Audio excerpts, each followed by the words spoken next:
আজকে সকালে ঘুম থেকে উঠে দেখি বাইরে আকাশটা পুরোই মেঘলা, কেননা ভোরবেলা হয়েছিল বৃষ্টি। এই কভারটা সেই ফোন কেনার সময় দিয়েছিল, লাগিয়ে লাগিয়ে পুরো লাল হয়ে গেছে, তাই ভাবলাম এই কভারটা চেঞ্জ করে আজকে এই নতুন কভারটা একটু লাগিয়ে দেখা যাক।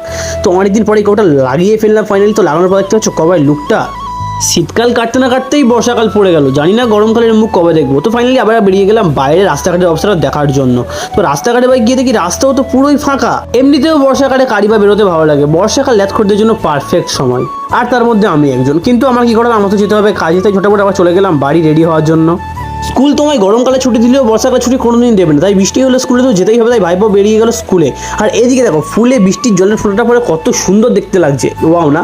তো আমাকে যেহেতু কাজে বেরোতে হবে, ঝটাফট আমি রেডি হয়ে লাইট বন্ধ করে বেরিয়ে পড়লাম আমার স্কুল থেকে প্রাপ্ত সাইকেলটাকে নিয়ে। সাইকেল নিয়ে যেতে যেতে নদীধার দৃশ্যটা অসাধারণ লাগছিল, তাই তোমাদের সামনে একটু তুলে ধরলাম। দেখো বর্ষাকাল আসার আগেই বর্ষার ফিলিং।